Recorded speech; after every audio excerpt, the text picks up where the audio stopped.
আমি ইউটিউব থেকে কত টাকা করে পাই, প্রত্যেক মাসে আমার ইউটিউব থেকে কত টাকা করে পেমেন্ট আসে, আর ইউটিউবের টাকায় আমাদের সংসারটা কিভাবে চলছে সেটাই এই ভিডিওটাতে তোমরা দেখতে পাবে।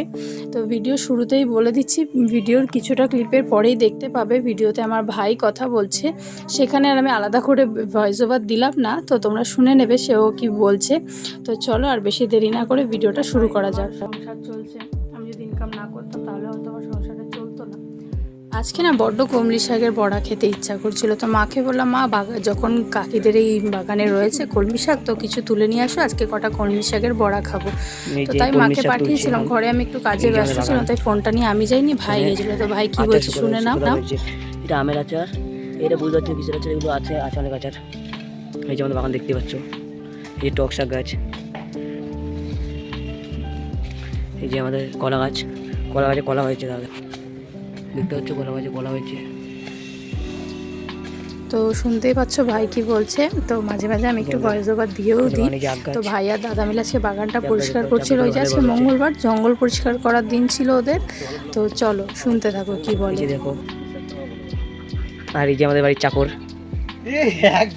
এই মালিক আমাদের এই বাগানের মালিক, এই মুখটা দেখে বাগানের মালিক, এই যে কাজ করছে বাগানের মালিক ভালো মতন।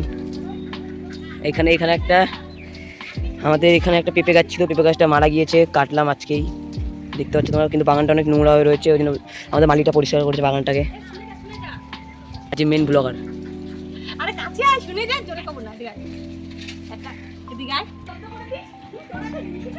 তো এই যে দেখতেই পাচ্ছ ভিডিওটা এবার আমি কন্টিনিউ করি। তো মা এই যে কলমি শাকগুলো, সেই কচি কচি ডগাগুলো, যে কচি কচি পাতাগুলো থাকে সেইগুলো বেছে বেছে এখানে তুলছিল। আর মা বাড়িতে এসে এই যে ইলিশ ভাপা হবে আজকে, তো সেই জন্য এই যে সর্ষে, কালো সর্ষে, সাদা সর্ষে আর এই যে কাঁচা লঙ্কা কয়েকটা বাটছিল।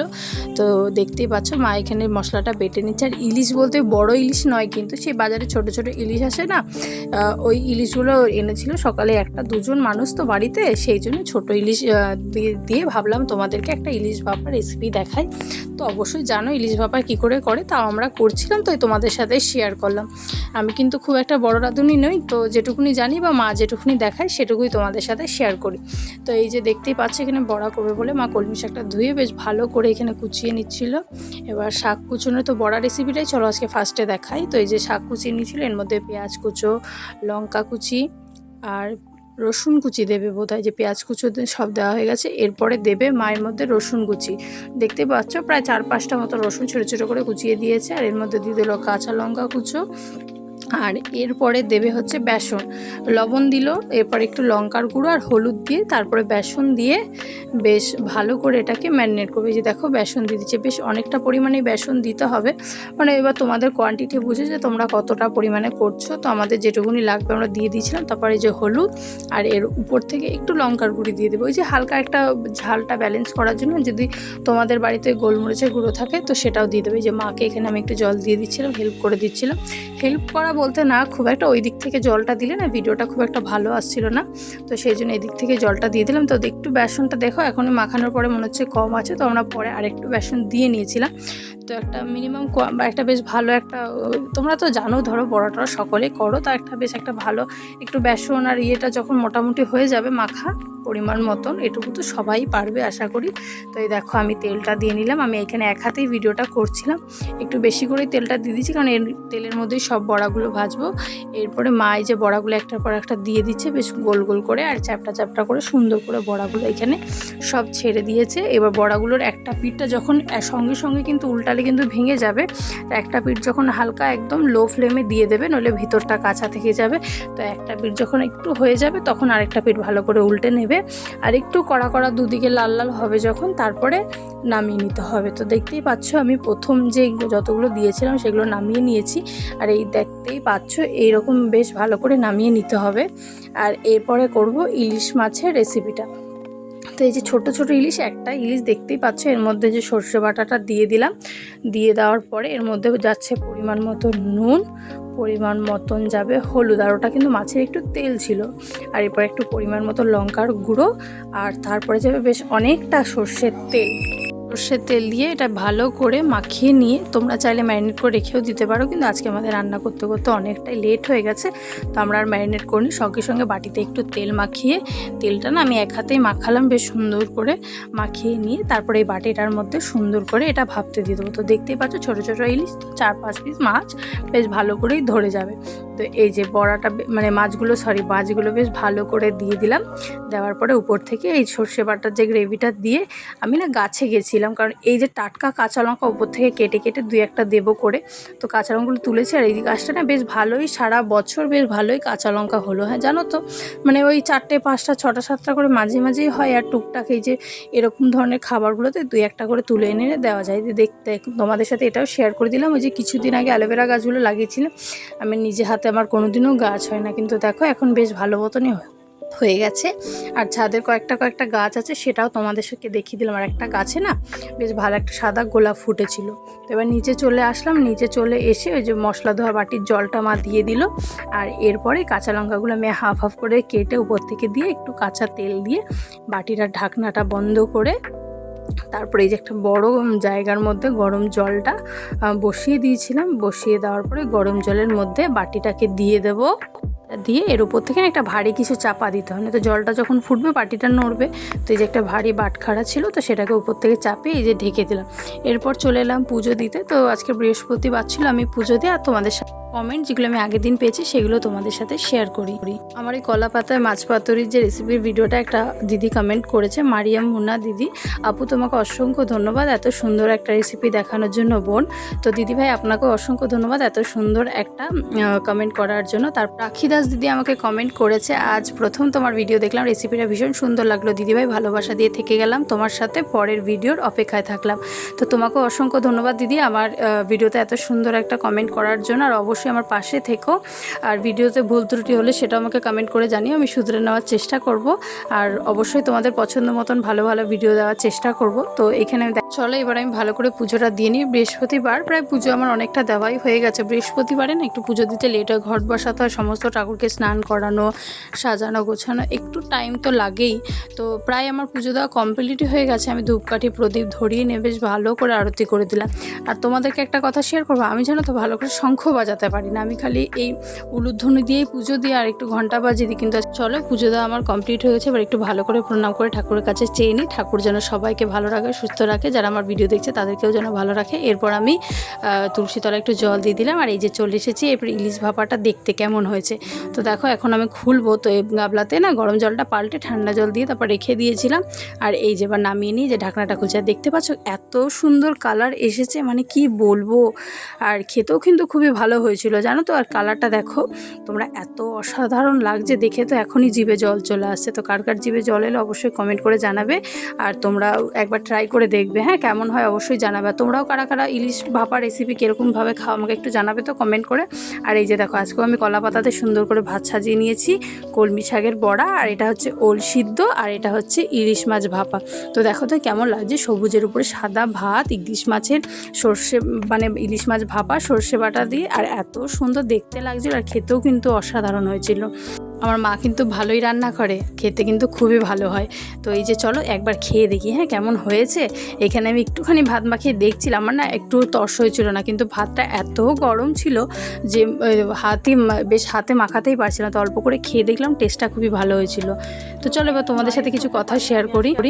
তোমাদের সাথে আমি কিছু কথা বলতে চাই, তার জন্য আমি এসছি, মানে আমি সামনাসামনি কথা বলছি, যেটা আমি খুব একটা সবসময় আমি বলি না।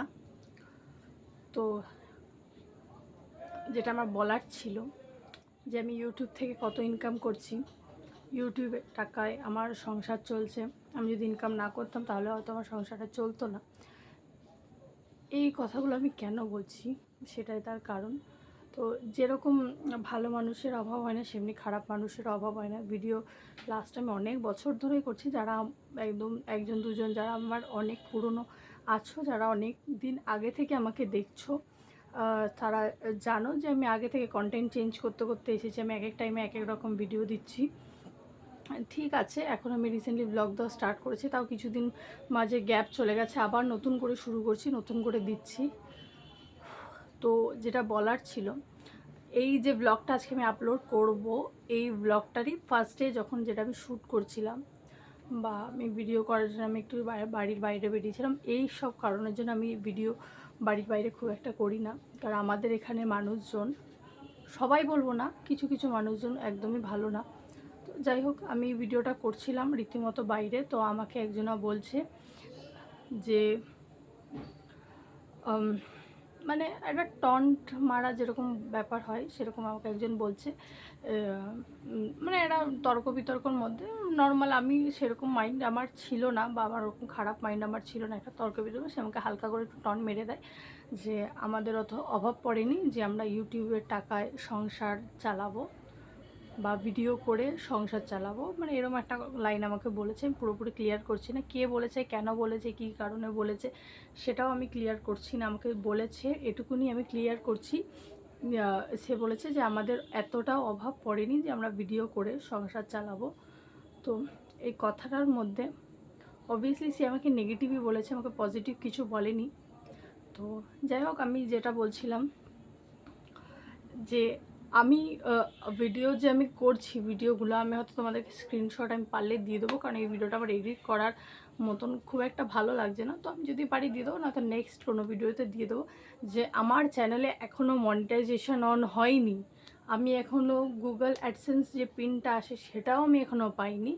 জাস্ট আমার 1K সাবস্ক্রাইবার কমপ্লিট হয়েছে, এখনও অনেক টাইম লাগবে। তার মধ্যে ইউটিউবের রুলস রেগুলেশন আমি কিছুই জানি না, কোনো কিছু সম্পর্কে আমার জ্ঞান নেই। তারপরেও আমি ভিডিও করছি, টুকটাক যেটুকুনি জানি সেটুকুনি নিয়েই আমি ভিডিও করছি।